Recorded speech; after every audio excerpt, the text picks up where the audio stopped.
son alandi bien yo kimbangu azo bimela yo parce que naningana nu bato pe ba olanda biso ba comprendre pe kimbangu bando bimelo ndenge nini onction oyo kitela ngai na boloko na boloko na kacha boloko na kacha boloko nde fumu kimbangu abimaki kati na ngai oza descendant oza mkongo ya kote ba kimbangu na bité ya uta sona ba kimpata kuna suki na ba Congo diantotila na bité so oza mutu ya ba descendant famille wana bufungula miso vérité oya nzambe ezalaka na pasité.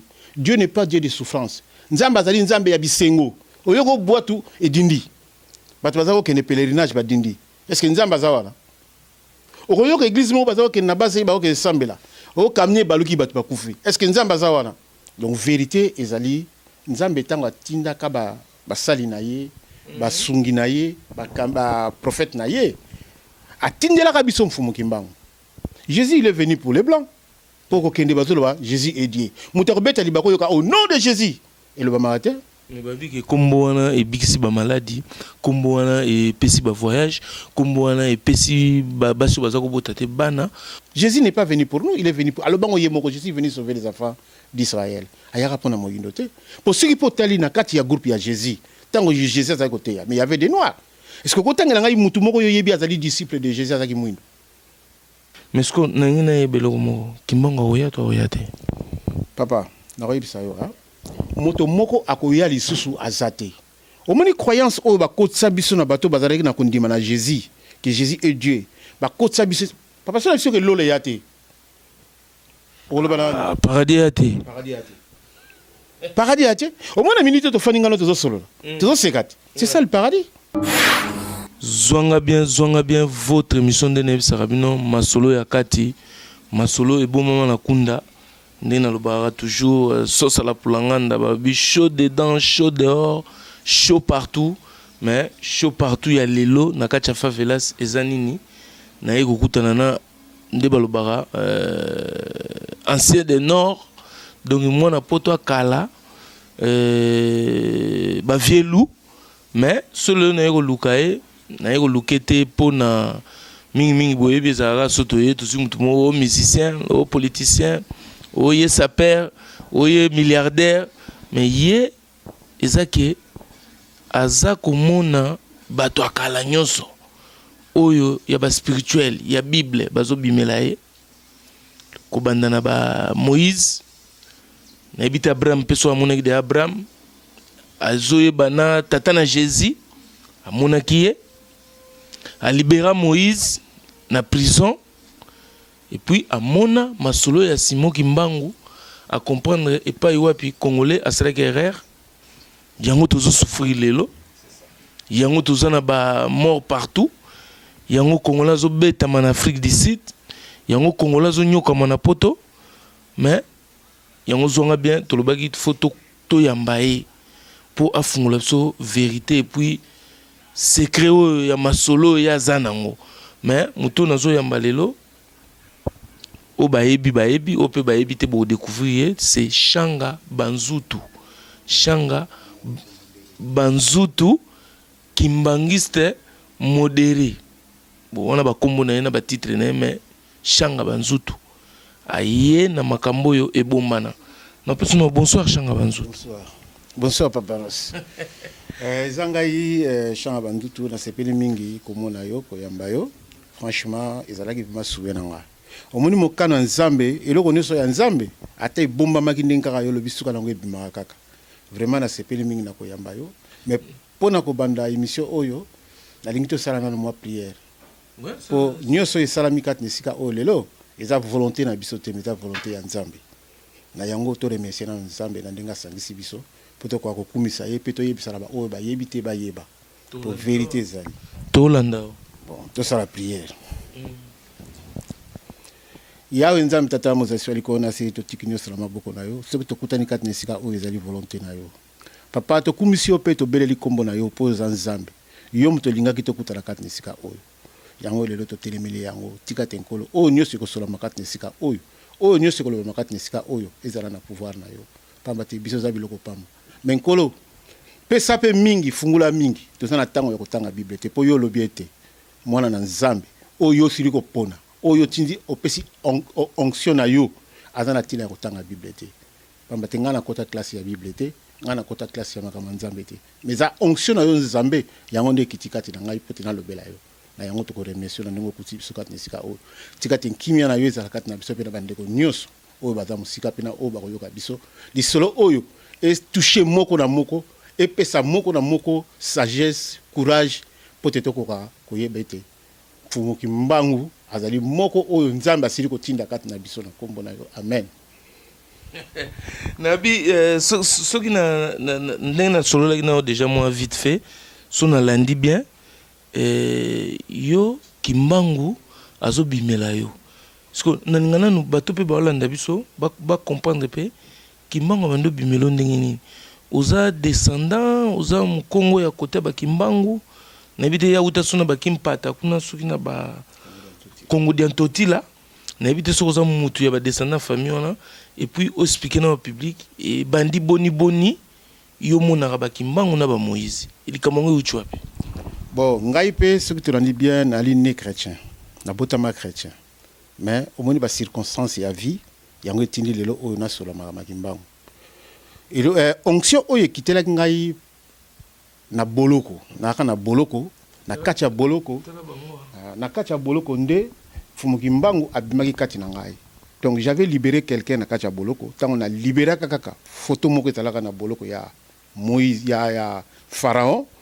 De place na komaki komona nyoso na komi photo ya Moïse ou bien Pharaon. Non, photo ya Pharaon o ngana bimisaki parce que Pharaon azaki na boloko batiaki na boloko ngana zo sala esprit moko lobi kati na ngate libérer mutu wana tala na gauche tala na droite okomona photo ya mutu moko ya Nzambe te. Pourquoi ya zawana libérer à partir d'où na libéraka kimbangu Pharaon place wana nde na komaki na onction na koma vraiment koloba tout na yebi nyoso. Donc, on a comme Kimbangis. Mais pardon. Au Vandika, on a prison. Photo Moroboé, on a mis na chambre, on a habité à prison. On a couloir. Photo Moïsa. Moli momte yeli ou bien zoyo kapma. Parce que ngata na okabato balba mona oki balobeli ngana habité. Pour nga nga balobela ngana comprendre des randeni, balobela indeni. Pour ndoto na lota mais ko lobela. Ozo qu'on voit quoi. Non, Changa libérer Pharaon, essayer d'expliquer na. Ngai na yoka voité. Mais il y avait quelque chose dans moi, nanga, na kati nanga, ezolo bananga, bimisa photo wan. Na mona Nzambe te, na mona mutu te. Mais l'esprit moko ezoti na kati nangai, na libéré photo. Tant on a déjà photo wana na tina saka poubelle na ke na boaki yango, ba broyer yango ko zonga nanga. Esika ngai na komaki na lala, na to mona tout. Na mona kaka mingi batakala. Depuis au libéré qui photo Pharaon. Quand on a libéré photo Pharaon, na koma ko rêver. Donc ceux qui n'a fandi 4h du matin franchement pour ngeka tananga. Na komi ko rêver makamunyoso. Siko nangana lo baboye, nabite Ranger Smith El Mundo. Yazozo abisokuna nabike chacho people de Madrid tinto de Verano. Ya mtu atembe. Poyepe mvuluzi azolanda biso. Siko nabi tangu siko o libéré Pharaon. Bato akala yo banda komona bozo solola nini baza ko yebso nini. Donc ngai sikoyo nazo solola na bango na esprit. Donc bango nde bazo manifester kati na ngai nazo solola. Ngai ko poser question sur lingo tu na ngai na ko yebisa yo. Sana tanga Bible parce que pas na ngai Bible ça dit rien. Ngai na kati ya Bible nazo kaka eloko moko oya Moïse Nzamba pesa. Eloko na mona ke za sacré kati ya Bible zaka wana. Les 10 commandements. Le reste eza ba passage eza vie ya batu yango ba komana kati ya Bible yango natanga ka Bible te nga ko za Bible je vais te dire tout ce qui est dans la Bible o ya mabe na ya malamu na koyebisa yo parce que sanga ngana poser une question o koyebisa ngelo ni ya ma toto bana no ni ya mabe elo nini toto bana ya malamu bien ya mabe baba ndana ya malamu bien ya mabe liboso to bana na malamu bolo ni ya malamu ya na Bible bon eloko ya malamu eza na Bible eza les 10 commandements. Parce que yango ezama o Nzamba kitisela ki Moïse parce que Moïse c'est un vrai. Moïse c'est un vrai prophète. Donc Nzamba kitisaka pa ya Moïse apesaka les 10 commandements o ezo sala mokili za malamu lelo eza yango wana. Bongo loko mabe na Bible. Oya mabe eza pe belé. Donc oya mabe eza ebelé. Bon, na kati ya Bible makambo ebele o yo pe ko tunanga ngana ko yebiso ke wana eza malamu wana eza mabe. Parce que so na bito ba moko kaka eza Bible. Ce que ba chrétien ba to ba croire na Bible ba oza surpris que non na Bible et loko mabe ezali yo bieze ebele mais nangi moko kaka exemple moko ye loko mabe. Mo na kopesa tango yo lobi ba tango ba lobi ete Abraham.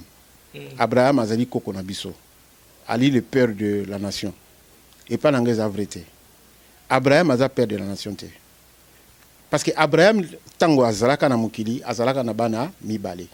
Azalaka na mwana moko babingi Isaac, na moko babingi ya Arab, oyo nani Ismaïl. Mais mutu mundu azate. Abraham a bota moindo te. Alors que mutu moindo a existé avant Abraham. Donc Abraham a sima. Donc cela veut dire que Abraham a le père de la nation. Pour la mindele oui, mais pour la biso batu moindo non. Pour biso peut-on avoir koko ya biso. Donc il faut comprendre aux applis couper son faute par rapport à Poso. Non. Le père de la nation par rapport à Poso. Non. Père nazo pesango na posoté, mais nazo pesango na réalité. La Bible c'est pour tout le monde. Mais oui, Bible c'est pour tout le monde. Parce que Bible c'est pour tout le monde. Pourquoi? Parce que c'est PIB. Au moment où on salaka PIB, il y a Bible, ce qui fait qu'il est commun pour tout le monde. Mais logique, Bible ezali kaka nako pesango nini. Ezali Bible ezali secret de la vie. Donc pour que Mouta vivre mieux, il faut attendre la Bible. Parce que la carte de la Bible, il y a un commandement, il y a un monde, comme les 10 commandements. Et le reste, c'est pour moi, il y a une histoire. Donc il y a un passage à vie, il y a tout sur la nayo, ce qui peut y aller, il y a un kolobozo, comme yango, ce qui peut y aller, il y a la Bible. C'est comme ça. Siko na batu nyustu osolo na bango bazoko bimela yo na bazo memelo ba message spirituel. Siko pona biso ba noir ndenge otali kuna na kacha masolongo ba noir sko sort na ngezani. Non, au moni ba noir, il y a pas de sort pour les noirs. Non, on a quoi le baka que boss. Soko bengi sort, tu peux aussi avoir. Tu es un père de la nation té. Non, tu es un père de la nation, mais par manque de connaissance. Par manque les écrits, na connaissance, tu bois qu'à père de la nation à biso. Qu'est-ce qui ne veut pas dire que Mfumugimba est père de la nation? Qu'est-ce qui ne veut pas dire que maman qui pas vite est mère de la nation? Parce que biso peut être ancêtre na biso. C'est à partir du monde là yakana mboka tanga bimisaka alongola ka biso na kibonzambi na biso yango esala ke to bosala pe bokoko na biso to kota na oya mindele. Mais biso peut être na oya biso. Bon, siko na prison na le olongola ki photo ya pharaon, au libérer pharaon, au comme mon aba Moïse pour tout à l'heure pour senga soko yebi tata na Jésus. Bon, au moment où on a vu ce temps où banga ki ba écrit oya mabe. Ndenge balobaka ete Jésus est Dieu. Jésus est fils de Dieu. Tout ça c'est faux. C'est archi faux. Jésus a tikalaka kozala fils de Dieu parce que Dieu n'a pas enfanté et rien n'a été enfanté par Dieu. Donc, na kachote mais obi makambozo loba obi que ça grave. Lobi ça grave na ba oyo ba yebité. Mais oya yebi akomona ki nazana nzela. Et pour eza vérité, oto zo solo na yo, yo zo mono zo solo na changa banzutu. Mais ngata on zo solo son esprit. Ba on bate ozo blasphémer. Non, nazo blasphémer té. Nazo bande réalité peu vrai. Parce que je fais l'étude de mémoire na fanda banda depuis 1997 on a mona événement oyo. Na loba pe batu ba mona, na teya pe batu ba yoka. Mais eloko za ngade courage pona kutana pa paroles pour tena ko bimisa na batu. Mais ba oyo ba mona kanga ba yoka. Pondenge nazo ba pe mingi ba yebi. Mingi pe ba pusanga na sala église mais pona ngana yebi que église c'est pas la peine. Parce que aujourd'hui Jésus a mon nzambete. Non, Jésus c'est un prophète. Il n'y a pas une différence entre Jésus et Simon Kimbangu. Il n'y a pas une différence entre Jésus et Moïse. Parce que tous, bazali kaka, ba prophète, bazali le vrai. Jésus c'est un vrai. Togo chapé changa banzutu na liste ngo, po yo pozo yote ha. Ngaite, ngana za prophète, ngana li fervent ya Simon Kimbangu. Na li moko oyo nzambe atindi, ce n'est pas ngai nazo parler na Kimbangu, mais nazali Kimbangu te mtaponinga parce que Kimbangu c'est un homme. Kimbangu a un pouvoir moko ya kopesa nga grâce te ou ya kopesa nga pouvoir non. C'est Dieu. Muta pesa ka pouvoir na mutu eza nzambe. Eza mutu te. Kimbangu a na iloko moko te. Malgré tout ce qu'il a fait parce que yebe va pesa ka onction. Nzambe akitsaka loboko kati na ye, pote asalela ye, pote abimisa bana ya Congo, pote abimisa loposo moyindo na bowumbu pe na pasi. Est-ce qu'on ndeni akoka kité? Po yo abimela rayo. Autour na question de papa na benga papa Simon ou bien papa Kimbangu. Papa Fumu Kimbangu nini yo ba pesa ki mission au libérer bana Congo. Otika biso boye ba comment ko beta biso partout na Brazza ba beta biso la fois passée. Na Afrique du Sud ba zo ko beta biso. Est-ce que autour na ba question na te? Non, au moni lelo oyo so to nyo ko maka zo beta biso. Parce que so tali quand le monde a commencé, Moutali Bosso Nzamba Salaka na Mukilizaka Moutou Moïno, a baigné en l'Afrique et les berceaux de l'humanité. Tous les descendants, il y a Adam et Ève. Et ça, c'est vrai, Moutako Niyango Zate. Mais, Tolinga Komi Yebate, à partir d'où tu vois, tu bois grandeur Yam Fumugimbangu. À partir d'où tu Yebakate Fumugimbangu, c'est qui? Yangwana to, comme Konyo Koma, tout le monde a passé. Mais le jour où le peuple congolais, où les Noirs vont dire que Simon Kimbangu est notre sauveur, Simon Kimbangu, oyo nzamba tinda pana biso pota za la mokambi na mobikisi. Mto ya kusunga biso o kutia biso na nzela. Mukolo congolais no sakolo bayango kime yokota na mboka wana. Mais sur le bibongo, ngana zo mona ba mboka o développer à Europe wa. Bango bazo reconnaître nzambe moto baza laïque, mais bazo évoluer. C'est pas tous les ministres qui reconnaître Jésus, même si c'est chrétien, européen christianisé. Mais bango tout est reconnaître. Même beaucoup na bango avancé. Bon biso faut tous les Congolais ba reconnaître Kimbangu po on est comme Kleboa. Na on peut faire exemple moko. Au moins ba juif. Ouais ba Yuda. Ba Yuda. Bazo respecter prophète na bango Moïse. Po bango ko simba Moïse. Na tango baza na respect na prophète na bango ce qui fait que lelo baza bien. Bango batazo ko konja monde. Pourquoi? Parce que bazo landa beaucoup na bango. Soko tali barabe. Oyebiango. Soko meko simbaka côté à Mohamed. Okufi. Donc bazo respecter ce qui fait que baza bien. Soko taliba chinois. Bazo landa beaucoup na bango Bouddha. Ce qui fait que les ba chinois baza partout ba comment c'est les ba riche.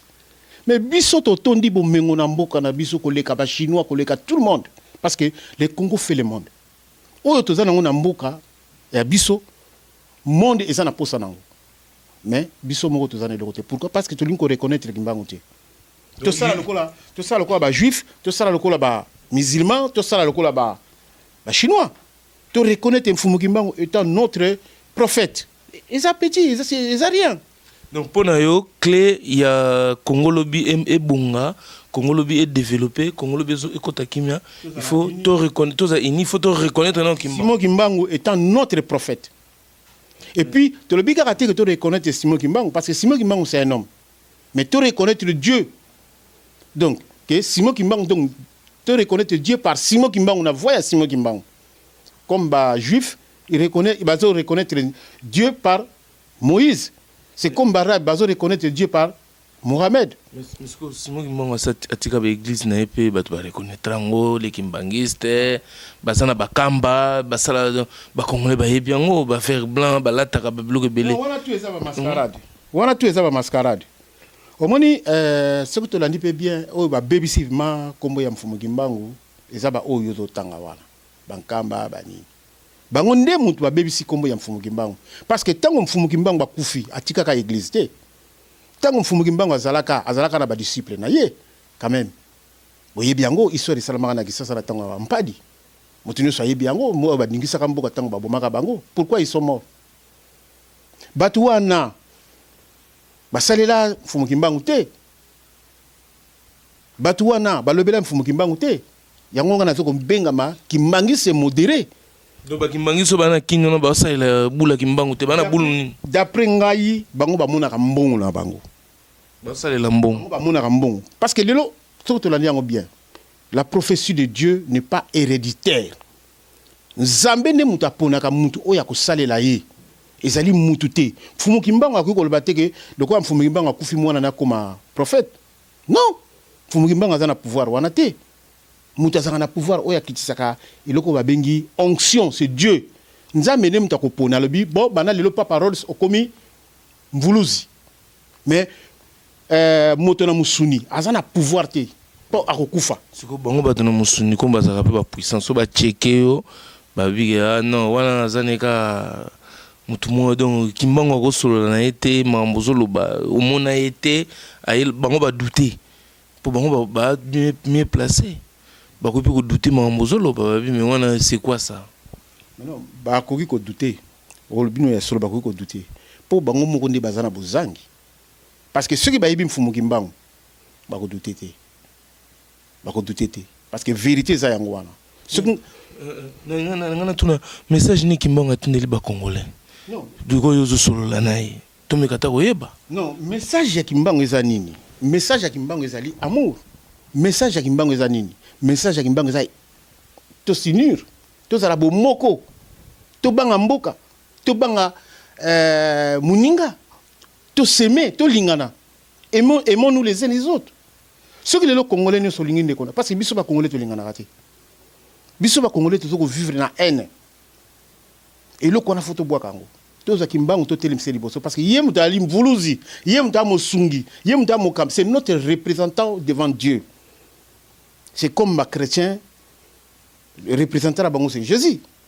mais biso to zaba kimbangiste donc représentant na biso za mfumu kimbangu na bien représentant za mfumu kimbangu siko elo moyelinga kana mutuna sekina ngana eba siko tangu o mona ba Moïse na ba pharaon na ba kimbangu siko ba Moïse na ba Jésus ba pharaon balobaka ni pona kimbangu bango esi ba yela ba expliquer kimbangu ba ndenga na présenter ki o pa arranger na bomoni vient na ngashanga banzutu oyo ba grand nord ba to akala masolo betama na mboko eze belé mais to bomi na bakunda siko bango baloba ni pona kimbangu mais po bango ba vie na ye omoni na koyebisa eloko moko na yo kaka batamukili ba chrétien baloba ke Yesu akenda aozonga eza ba mascarade Yesu sakenda et bien kufa depuis quand kebe ya koma ya mado mascarade ozonga deux fois non parce que biso solo là o tozo solo eza original eza eloko ya solo eza original donc tozo solo te ko nini bon ba misusu ba solo eza ba mascarade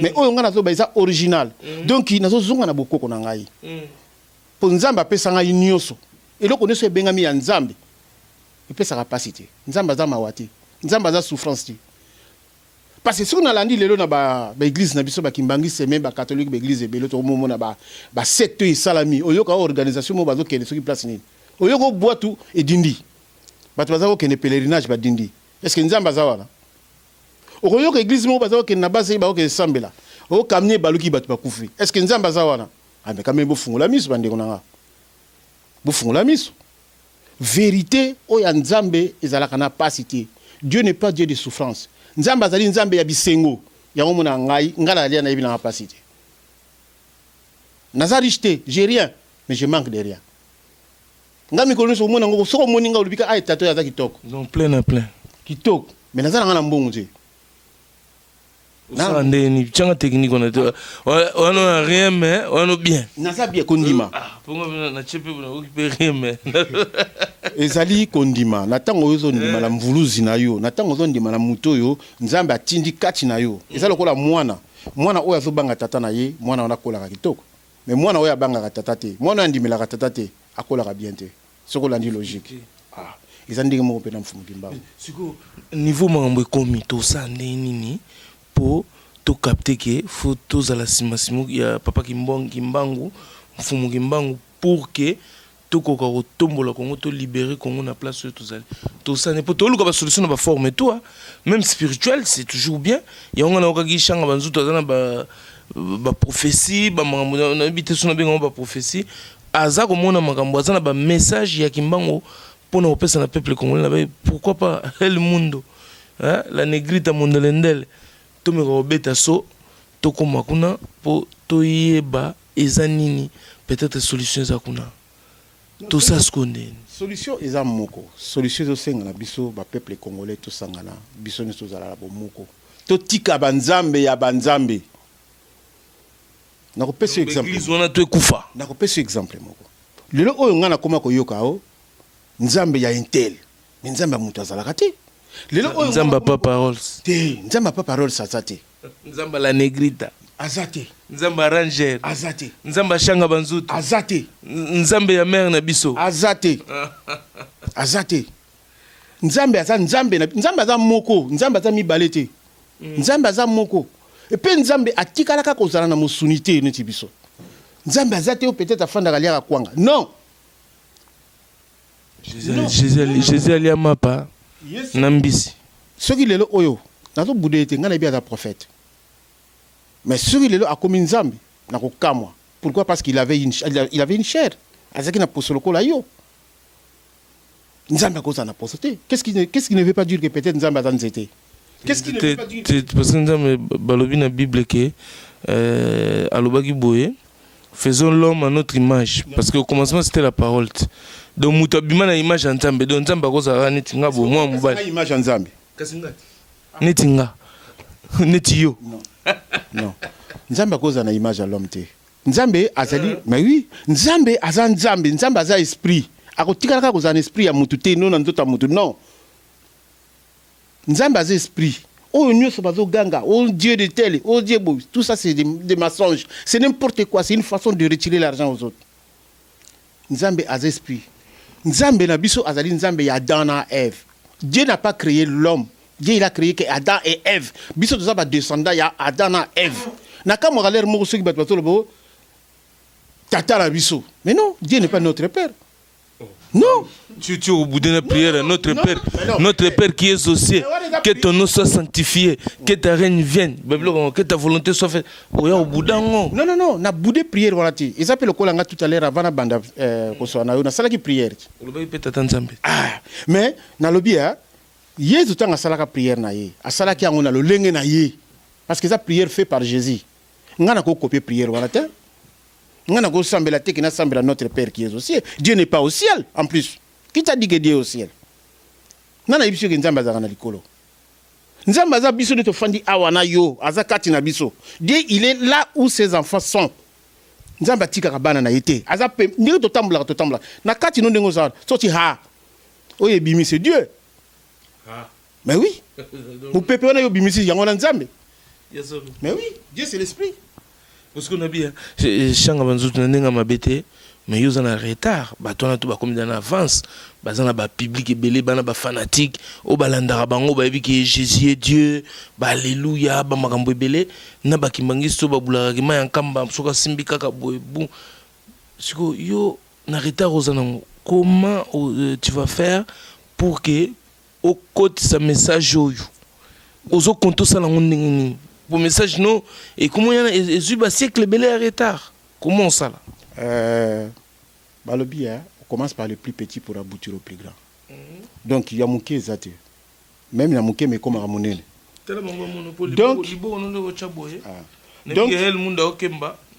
Donc ils ont un visage à elle. Et l'autre toko sala on ngana zo sala na zo benga peuple congolais surtout noir. Tous les noirs surtout. To sangana bomoko. To kumisa nzambe par Kimbangu. To tiana mituna biso ke Kimbangu est notre prophète. Kimbangu azali o nzambe atinda ki kat na biso pote alongola biso kat na bowumbu. Et ils ont un message à sauver le monde, mais sauver les noirs. Non. Non, au moni et loko lobi ya solo. Parce que ce qu'on l'a dit bien. Est-ce que au Kenya kana kilti ya ba juif? Non, Kenya ngote. Est-ce que yo sio Kenya ko tanga Nicolas ba juif? To mwana na ko Kenya tanga Nicolas ba juif. Ce qui dans l'école est intéressant, on a évité, mais pour l'instant, on va profiter de la laïcité. Moni, ce qu'on l'a dit bien, naza raciste, mais nazo parler na et le quoi solo. Donc vérité ezali nzambe tanga tinda ka ba sali na ye, ba sungi na ye, ba prophète na ye. Atindela ka biso mfumu Kimbangu. Jésus il est venu pour les blancs. C'est clair. Jésus n'est pas venu pour nous, il est venu pour alors bango yemoko Jésus est venu sauver les enfants d'Israël. Ayara pona moyindo te.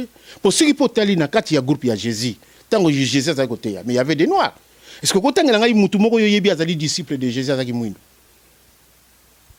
Disciple moko ya Jésus aki mwindo. Kotangela komona.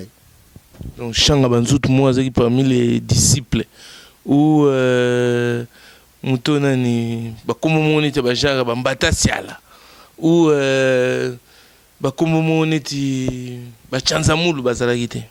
Ozomona. Donc il n'est pas venu pour nous. Mais pour la nini tuzo yamba ye bango moko bande ko na ye bazwi babwaki ye. Ba juif ba linko ndima ye te que étant prophète ou fils de Dieu. Ba juif bazo ndima Moïse. Et yo mutu oyaza même pas ndeko na yo. Oyaza même pas moko na kati na yo. Ozo joyeux comme si nzambe. na bien biso tant to kola ki bazalo ba Jésus est fils de Dieu na comment ko kamwa lelo pe yango posa église silanga poko kende bazalo ba Jésus est Dieu mutako beta libako yoka au nom de Jésus et le bamate mais babi ke kombo wana e bikisi ba maladie kombo wana e pesi ba voyage kombo wana e pesi ba baso bazako bota te bana kombo wana e pesi ba mabala e pesi ba guérison et fouli quoi et fouli ndenge ni balandela ngote mais ce kombo kimbangu kombo mvuluzi et foulité. Oh, non, la yébisio. Pour l'instant, tu as dit que non, pas mvuluzi. Et il y a des gens, parce que bazali awate. Ngana yiba famille belé, oyo ba maman ba bota kate ba mona kimbangu ba bota. Ba mona yi. Ba bota. Donc kimbangu pas bimela bato. Na lobi hein. Kimbangu il a fait pareil que Jésus. Asale loko ndenge Jésus sala ndenge ya salate. Ya bongola mbisi bilo te comme nzombo do mbisi. Ouais, mais ma pandé a multiplié qui était. Kimbangu ko ba jiye ba kangie ba tie na tono ba sude ba boki na mai. Abimi likola mai, azo tambola. Kimbangu ba kangie ba jiye ba tie na boloko. Fisile salami abimi. Yoko salon. Faut en mvuluzi. Ozomona. Kimbangu la musabatu. Nana yebi yango te. Mais tozangi ne kondima. Est-ce que so batu babi ke lokola monito on lobika kimbangu na boloko pas fisile abimi. Batu babi eza ba imagination mo peut-être nengo zeki na boloko zo luka solution na ko bima. Obia e pasuka tanenge ya kimbangu e pasukila kina bimela. Mbamu kumona. Ya ba idango kumuyele kumukumaneti réalité so batu balobi bongo. Koza ko rêver est-ce que olobani oyo ngana zo solola eza rêveté. Eza rêveté. Oyo ngana zo solola na yo. Donc il y a quelqu'un dans moi. O azolo balangana yebisa papa Rose. Yebisa ba congolais tout. Yebisa congolais nyoso. Ke kimbangu ye wana sauveur na biso. To tika banzambe wana. To tika ko benga Jésus Dieu. Jésus n'est pas Dieu parce que Jésus azalaka na nzoto. Jésus azalaka na nzoto comme tout le monde. Jésus vivra comme tout le monde. Mais nzambe ko vivre na biso bongote. Dieu c'est l'esprit. Et puis o bazo comme ça Jésus nzambe. Ezalaka te. Est-ce que nzambe bino bozi siko nzambe bo comme si Jésus bongo ye moko nzambe oya sala Adana Eve aza wapi pour Jésus sala Adana Eve te bo siko nzambe sala Adana Eve wa sala mukili oyo leto vivre akende wapi batie wapi baoloba wana tu ba puissance nzambe asala kama na lolenge na ye mais ce qu'on nangi na ye beloko moko kimbango oya to oya te papa na koyebisa yo ha moto moko akoya lisusu azate. Au moins, croyance au bakot sabiso na bateau bazarek na kondima na Jésus, que Jésus est Dieu. Bakot sabiso, papa ça c'est que l'eau le yate. Paradis yate. Paradis yate. Au moins la minute de faninga notre solo. Tout ça c'est ça le paradis. Aux en a bonne santé, soit te bito mela to mela, soit te bito lia to lia. C'est ça le paradis. Mais obi boni na balabala bazo fouiller ba poubelle. Obi boni na balabala bazale loko ko lia te ba na balabala. C'est ça l'enfer. Papa Mukolo Koufa. On peut une définition, il y a la mort. C'est la fin de vie, je sais pas. Oh, le biango. Bon, la fin de vie. Bah, Zio, nous avons récupéré Oyaye, nous autres Zindi et Sili. Bon, on pour ça. Qui vous a dit que Jésus a ressuscité? C'est n'importe quoi. C'est n'importe quoi. On a pas mais dans le bien qu'on ressuscite, il y a un n'est pas ressuscité. Moi, Nzambe, Nzambe, esprit. Ève. Nzambe a sala Adam na Ève. Biso ba descendant ya Adam na Ève. Vous comprenez? Donc, Masola Kati, votre émission de Nev Sarabino, zonga bien, n'est toujours en direct des favelas, des mouchachalados, toza obeta masolo, o tolobagi ke Shanga Banzutu.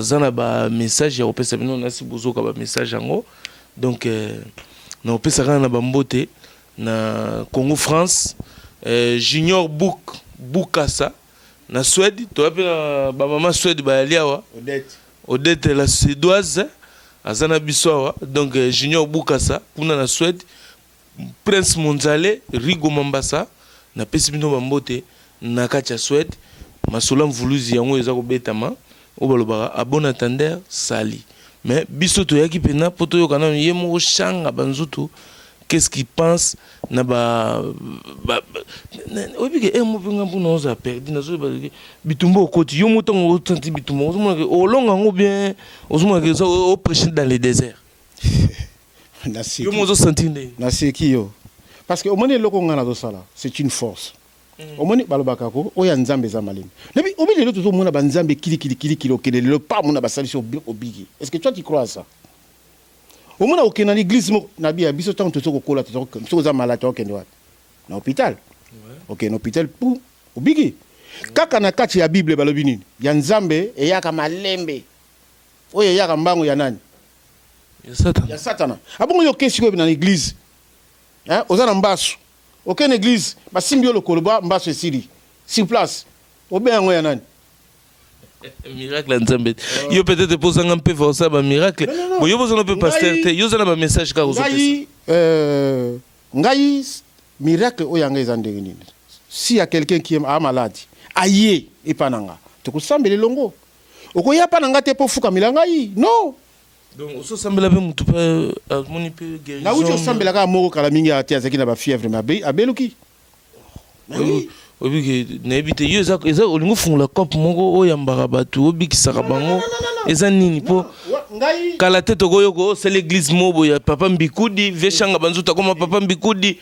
Fabrice Mola makambo yango ebandaka kaka bo tokomona bona nzela olati bato badra pembe bakitende ya rouge na ebite eza projet vimeza nini po nakomobanga badra pembe wana nyonso soki nalandi yango ça donne rien mwana nzambe faut la vraie mwana nzambe faut la kitoko mwana nzambe faut la fier mais oui po mutu moko azoyebisa nga bi anayebisi ntango balo tenga bike Jésus boyina boye kimbango boyina boye atali nga seki ashanga ayote atali accoutrement na nga seki abite shanga yote mais nalobi ngai accoutrement na nga na botama boye nazali ka ndenge nazalelaka boyo ko luka nga na changer oh mwana nzambe faut changer na ko changer na nini mutu a changer ka sandoki mutu azaki na misala mabe mta ko changer po nga kota na kati na ligne ya nzambe mais nga na toujours les mêmes nzambe yemo ka kiti nga akiti pa na nga bi yaka na lolenge na yo ndengo zaleli moi je suis parti vers Dieu na lolenge na za na ko changer nini soki na lata ka costume na lata costume na ko lata sakite po na lata sakite po na nini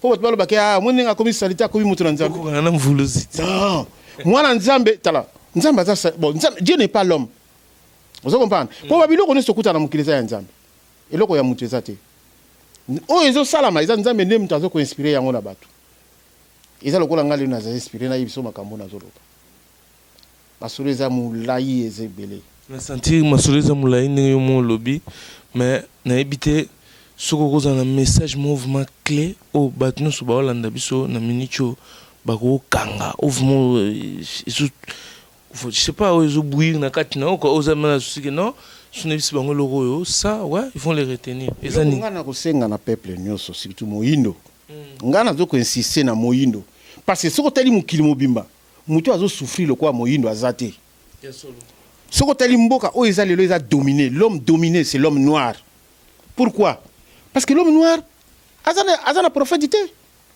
l'homme noir ayebi prophète na yete l'homme noir azebi landa mundela tiki oya yende ko bino boke bokomisi ya bino alors que bozana oya bino bolingité na bengi ba peuple congolais na bengi ba peuple d'Afrique ya noir ba noir nyos to sangana biso nyos na kombo ya mfumu gembango poto zan kimia poto nabi papa est-ce que mboka lokola Congo ko nyokwa yo vraiment ndingo fandola mboka lokola Congo ko nyokwa peuple congolais ko souffrir na oyo kimbangu oyo nzambe atondisi la bino na kata mboka bazo kata yeko bota bako kata yeko bota bazo bota la bino est mais ezo bota kaka oyoko na base yi kuna biloko boye bimi oyoko na Goma biloko boye bimi bobo kama yango tikeza mboka mo terre sainte mundela ko kima na mboka na yako ya kofana na Congo o boluka ko benga ko terre sainte za Congo terre sainte za Congo donc est-ce que message Joseph à tous les Congolais donc to sanga na biso na mutu moko fumu kimbangu yene mvuluzi yende oyo ali libérateur pour akufa pona biso ceux qui to sangani ceux qui to tosi et surtout na kosenga eloko eleki munene kati na biso amour to zana bolingo oyo ki oshanga banzuta zuna ye betelanga maboko yaka tunanga shango sali nini pozwa na koyebisa Est-ce que non, c'est un antichrist? Aza antichrist. Tala bato peut tala yo wana, tala antichrist en bango. Baya gana ba masolo, lui c'est un antichrist, amuta diable. Donc yazo benga biso diable pendant que lui-même c'est le diable, le Satan c'est lui, il transforme tout. Azo boya nzambe pour boyi Jésus, boyi ki nzambe na ye, boyi ki akozonga na ye, boyi kosekwa na ye. Oku tout à l'heure obsenga na kuzu na pona katakelo kongo obi tata Jésus nani. Non, avant la wana na oyebse lo moko. Ngana boyi Jésus te. Ngana nié Jésus te. Ngana yebi Jésus a prophète. Jésus il est un Christ. Mais aza Dieu te. Aza Dieu te. Aza prophète comme Fumugimban, comme tous les prophètes. Mais Dieu te. Parce que tata na poto to ke moi mulai tata na ya zanani. Il sera Jésus, il sera Jésus et ça clair. Parce que ce que Jésus a commandé à commer le lot, et ça pub. Publicité les amakasi. Publicité dans l'époque quoi. Mais c'est ça. En 1900. Donc Jésus a botama ndenge nini. Na ko expliquer histoire de Jésus nga botama. Omoni bato abenga ba roi mage. Ba roi mage. Bato na ba na pouvoir makasi na tango kala. Soko la ndango ils sont comme les papes. Obi na kala pape soka pekisi likambaza ko yoka mais leloka papa comme pamba. Mais na kala soki papa telemi mubule za lobi nien. Donc les rois mages ba ki na pouvoir. Ba roi mage tango bazo ko tamola pour prêcher. Ils ont croisé Marie. Marie c'était une très belle femme. Marie c'était une très belle femme. Alors c'est la bala negrita. C'est quoi yo? Les rois mages tango ba ko prêcher ba kutana ki na Marie. Roi mage amoni Marie, teme beti. Basaki na ba soldat na bango ndengo mona ba papa wana. Batindaka moko na bango ke solana mwasi wana ke roi mage azala posa na yo. Oui. Bazua Maman Maria, Joseph a qui n'a pas de na repère exemple moko. Obi tango kala tango to ke negisa ça. Si tu as une très belle femme, aucune na Guadeloupe, zéro le kandeni. Papa ninga solana maman. Oye bien quoi? Kasi biloko wana sala ma ndingo wana. Zako sala ma nande pa ba roi mage na Marie. Donc azara mwasi na ye. Na retour atiki Maman Maria.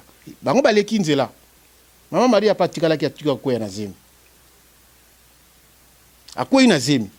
Tanga ko ina zemi après ça ayebisi na roi mage abinga pa na tikali awa na na zemi roi mage muta annonçaka ke mwana moko akobotama na Bethlehem mwana wana akozala mwana na Nzambe ozolanda mwana wana akozala mwana na Nzambe yende mtapesaki mitindo wana tango Maria boti ba roi mage ba ye po ba ya kotala mwana bakutana na Hérode na nzela batuni na Hérode toyoki mwana moko abotami na mboka na yo mais côté nini Hérode alobi nga na yebite mais bokende soki bomoni mwana wana boya ko yebisanga po nga pe na kende ko acclamer ye vous comprendre les rois mages c'était basiki batanzamba baki na ba lumière basiki ko mona nyos roi mage wana siko tango bakeba lobi muto neto monelier tango tebisi ke mwana moko abotami na mboka la bina ko zala mukonza ba juif a sepelité.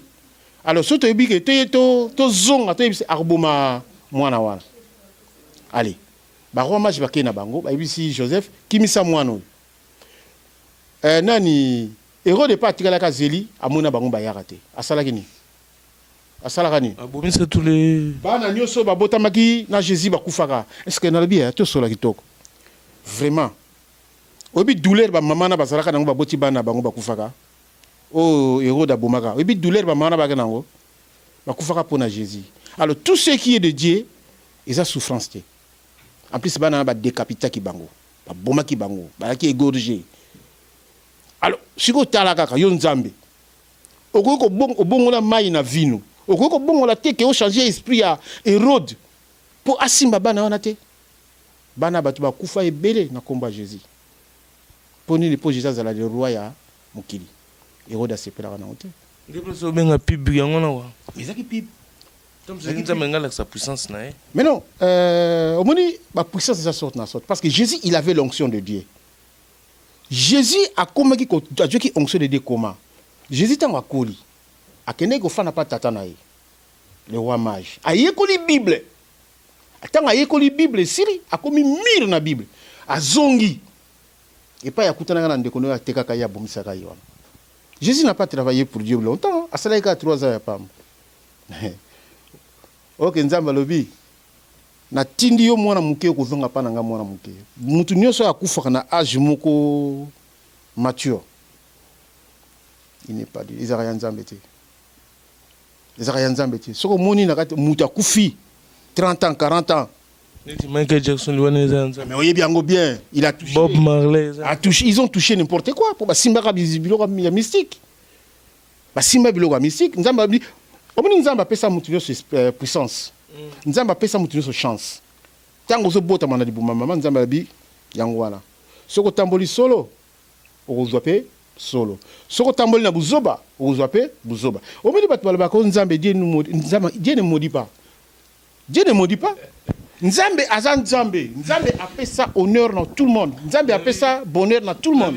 Na sepeli en tout cas, na pesi mbote na Richard, na Colimar, masolo na ebite eza mulai, na si sonabi toko sa ta ba jour, mais pour na lelo na monito meka ko suksana awawa ba capter na premier message oza Shanga Banzutu, les grands Vuluzi, épisode 1.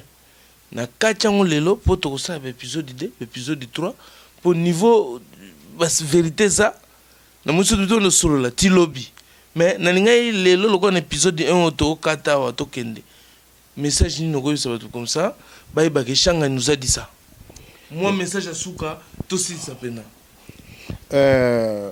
na kanisi ne na zo so na yo boye tout le monde sait ne na so la boye tout le monde sait Roger Nkosi oyebi Sayo Malosa, oyebi. Jeanne Banzout, oyebi. Moutino Sayebi. Jeanne Banzout, voilà mère. Pena la moine dit moi. Azon di matin. Ndenge nazo sola boye tout le monde le sait. Biko, ayebi. Biko yebi. Donc essaie le koyako bomba la parce que j'ai parlé. Il y a même des gens qui m'ont appelé prophète. Ngala prophète. Moi je suis le fervent. Prophète na tiki la bango. Pour bango bala musarabatu, bango ba big sarabatu ba salaka. Ngai na salaka na Nzambe. Ngai ba biloko ya bango ba salaka na ibi na ngango te. Moi ka soko mutaza malade ayepa na ngai to kusambela ngano elongo. Okufuka mate. Yo moko. Eko kende yango moko na kondima na yo. Na kondima na yo malembe. Je dis pas que tango yepa na ngai to sambela lelo ka kesili no. Keba lobi okomona na se wana immeuble etondi. Baya to kusambela. Baya toko sambela mfumuki mbangu ezate ko peut-être yo bilobela non j'ai dû la vivre ça là no fungula no ka église mba modi ozo umela bondeni pour no moni boule za na suka fo fungula ka église fungula ko kaka eloko nazo senga d'abord peuple congolais nyoso ayiba kimbangu nazo senga na peuple congolais nyoso ayiba kimbangu za mvuluzi nazo senga na peuple congolais nyoso ayiba te kimbangu yende mutakufa pona biso ignorance ko sa biso te Totika, surtout le qu'on a le munene. Totika ko benga Jésus Dieu. Wanane na beti c'était. Jésus n'est pas Dieu. Jésus c'est un prophète. Jésus est prophète. Ah franchement na beti le mabo. Pour asale la kinzambe na solo. Na côté ko sale la nzambe na ndimi. Mais que Jésus est Dieu. Motonyo so benga Jésus est Dieu. Ah, ça c'est une force maléfique. Zwanga bien votre émission de Nebsek Bino. Donc, tout ça qui est dans Yemongo, Shanga Banzutu, les grands Vuluzi, Oeza Masola Kati, pourquoi la souffrance des peuples congolais, Eza Goumela, pourquoi Magamnabiso Zoko Simbate, pourquoi, Shanga Banzutu, Aza Fungola Bino, pour reconnaître, le prophète Namino, Fumugimbangu, les grands Vuluzi, pour que vous ayez libération. Mais votre émission de Naloba a toujours réalisée par Yemongo Ranger Smith, le monde est à lui, le monde est à toi, avec l'assistance de la négrite à Mondelendele. Et puis bon, Ndenga Tolobaki, Favela Samuchacharados, et Tigala Muchacharados, Toagina Shanga Banzutu, notre vieux, Ayambi Kitoko, mère Jeanne Banzutu Pena Pointe, toujours conseiller, encadrement, Marambutu, tout. Donc, Boya et Belé, Bozala bien encadré, et l'autre Bangezate. Non, mutu aza na problème toko sambela nzamba kusala. Ça c'est une obligation. Nzamba kusala pour kondimeza. Non, nazoloba yango. Mwambote po yo bika mageze mission petit mo ebisanga na kina bivie émission ça mabanga tika nao. Yo ngika aussi songata na mwambote.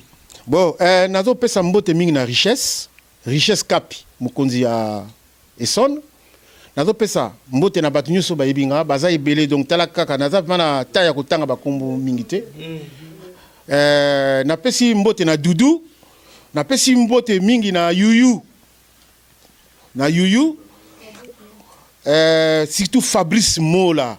Et puis na pesi mbote na famille Mola Mobimba, n'est-ce pas Mola Mabea Mola binonyo na pesi mbote na Roger Kosi na Matete, na pesi mbote na Myriam, na pesi mbote na tout le monde na bato bandimela kimbangu. Mutu nyonso andimela kimbangu na pesi ye mbote boya to sangana to sambela kimbangu. To lukate popa na biso bafuka makate, okufuka mela mutu na mukilite, okufuka mela ka nzambe na yo. Pe nzambe na yo akobikisa yo na lolenge na yo moko na courage na yo. To tika kobenga surtout Jésus Dieu. On a vu ma bêtise. Non.